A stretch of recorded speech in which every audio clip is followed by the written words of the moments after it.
बहुत समय पहले की बात है। जापान में दो मेढक रहते थे। एक मेढक समुद्र के किनारे ओसाका नगर में रहता था, जबकि दूसरा मेढक का घर क्योटो नगर के पास बहने वाले नाले के पास था।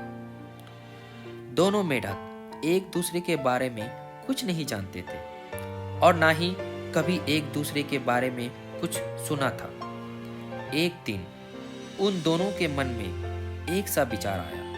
ओसाका वाला मेढक क्योटो नगर देखना चाहता था और क्योटो वाला के दिमाग में आया कि उसे ओसाका नगर की सैर करनी चाहिए। दोनों मेढकों ने दिन सुबह अपनी यात्रा आरंभ कर दिया।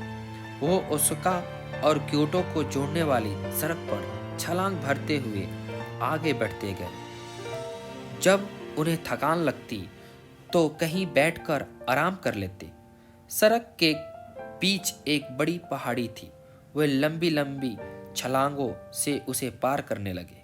फिर अचानक एक दूसरे को सामने पाकर वो हैरान रह गए। दोनों मेढक थक गए थे, इसलिए पेड़ की ठंडी छाया में आराम करने लगे। बातचीत के दौरान उन्हें पता चला कि एक उद्देश्य के तहत घर से निकले हैं। वे एक दूसरे का शहर देखना चाहते हैं।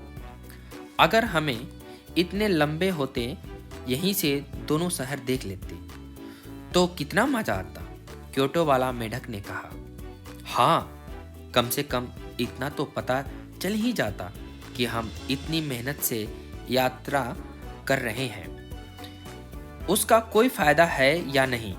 ओसाका वाला मेढक ने अपनी सहमति जताई। क्योटो वाला मेढक ने कहा, यह इतनी मुश्किल भी नहीं है।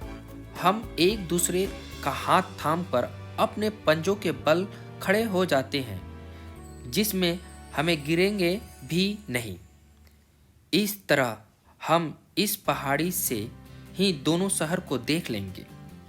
फिर वो उसी तरह खड़े हो गए जैसे उन्होंने कहा था, पर वो इतने मूर्ख थे कि उचकने के बाद अपने अपने शहर की ओर देखने लगे जहां से वे आ रहे थे।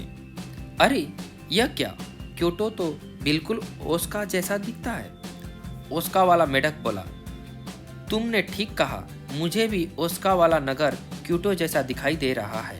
क्योटो वाला मेढक बोला, अरे फिर इतनी दूर जाने से क्या लाभ। अगर इतनी दूर जाकर वही देखना है जो हमारे यहाँ पहले से ही है, तो ऐसे जगह जाने से कोई ज़रूरत नहीं। मैं तो सोच रहा हूँ कि अपने घर वापस जाऊँ। ओसाका वाला मेढक ने अपने मन की बात कही। इधर क्योटो वाला मेढक भी मायूस हो गया था।